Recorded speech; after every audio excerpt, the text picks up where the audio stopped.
Hello and welcome to Chronically Overdressed. I'm Christine, the Glambassador.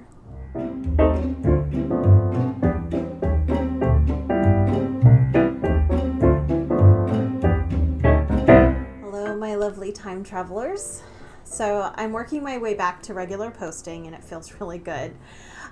So if you follow my blog or my Instagram, you'll know that I had a failed attempt to start a new job and I ended up having to leave it. So I'm now working from home and I'm doing some consulting work and I'm really staying busy with my vintage style and beauty sessions through my blog.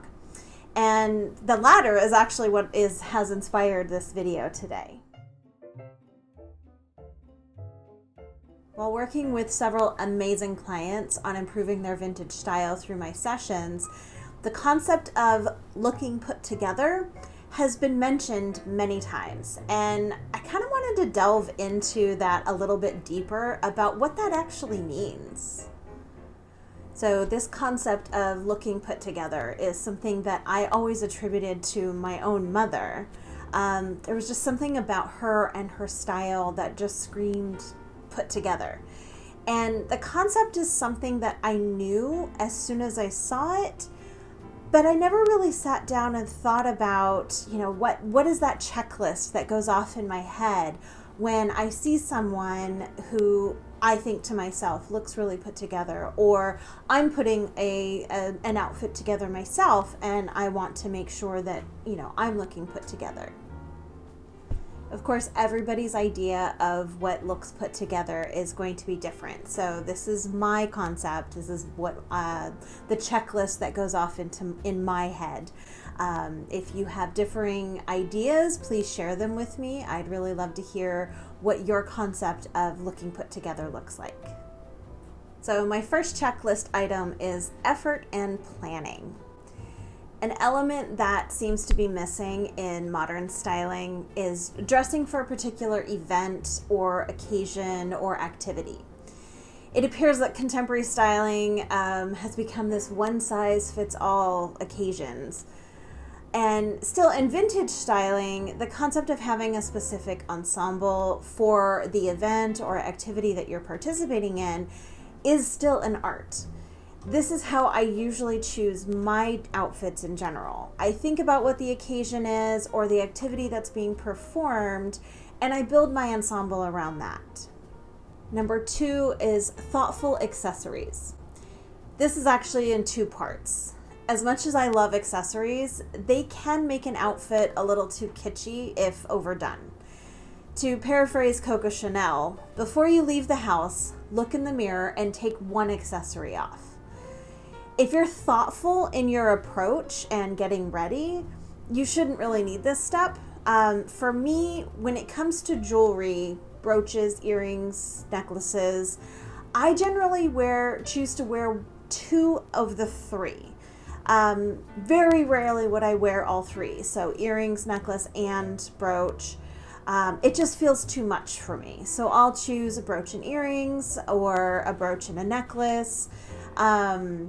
When it comes to bangles and, rings and everything, I think that's a little bit different.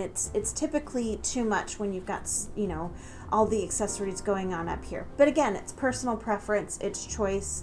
That's what works best for me, is to kind of choose 2 of the 3 items that I want to express myself with. So the second part of this kind of goes along with the planning aspect. Putting thought into which accessories you choose can really bring an outfit to a new level and really set you apart. I personally am a big fan of themes, so I try to choose my brooches and other jewelry and handbags according to the theme of my outfit or even the activity that I'm participating in.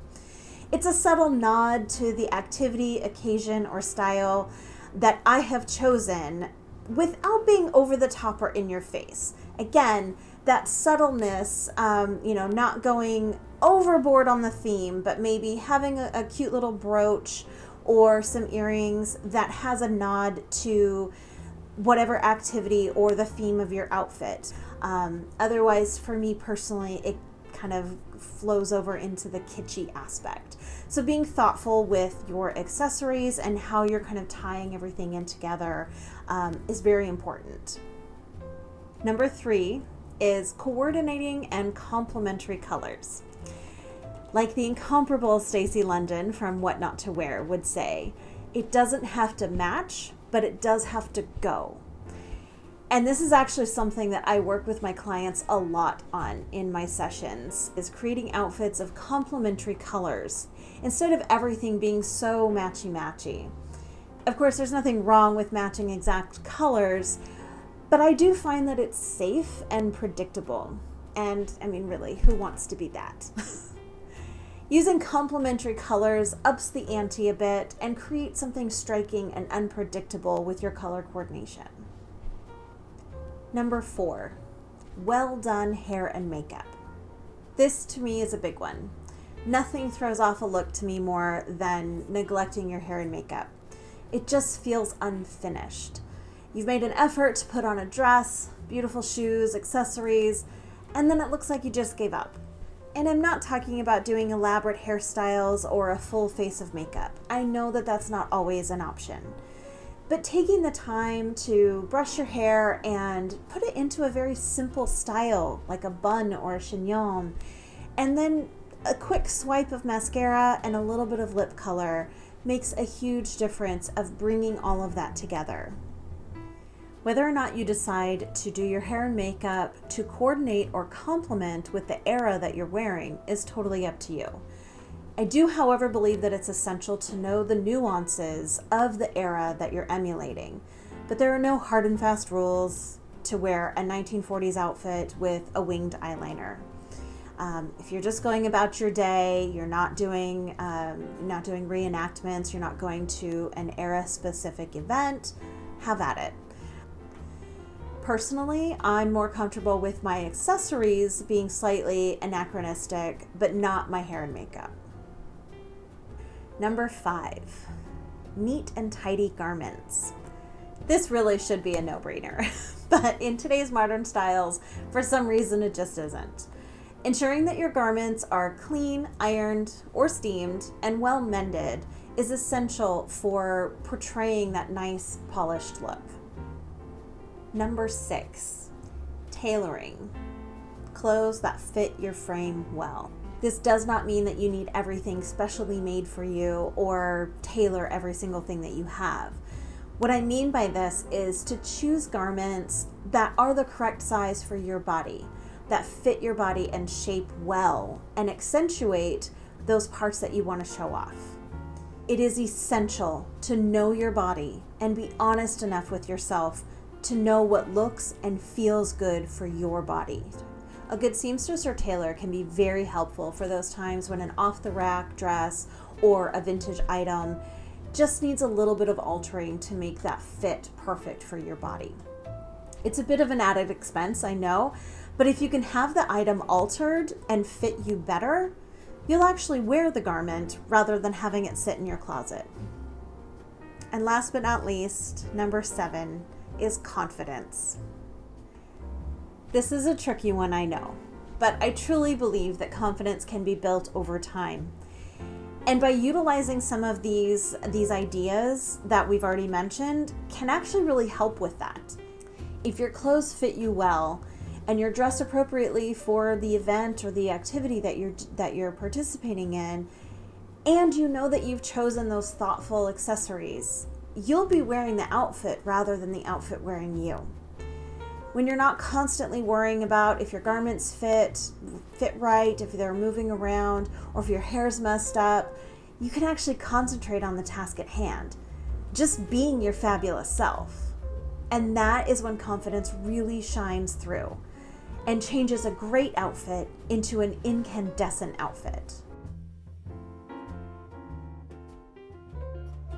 For this casual outfit, I wanted to pull out the color of the lime green flowers in the blouse, so I paired it with my lime green shoes and some lime green earrings. And using the delicate cherries as my inspiration, I chose this brooch to help tie it all together.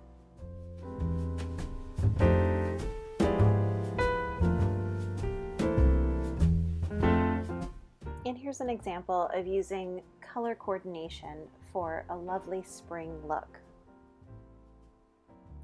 For this outfit, I actually chose many different colors that just went so well together, but nothing actually matches.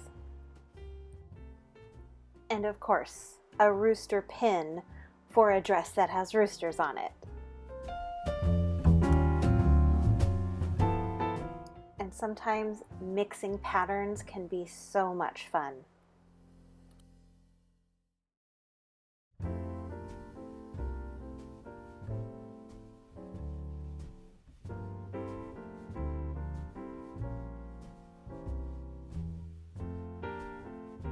Well, there you have it. That is my checklist for what it takes for me to look put together.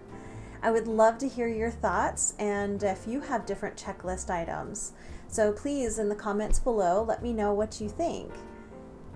And if you need a little assistance with your vintage style or beauty routine, head on over to chronically-overdressed.com and book a one-on-one vintage style and beauty session with me. Thanks again for joining me on this journey, and I hope to see you soon. Bye!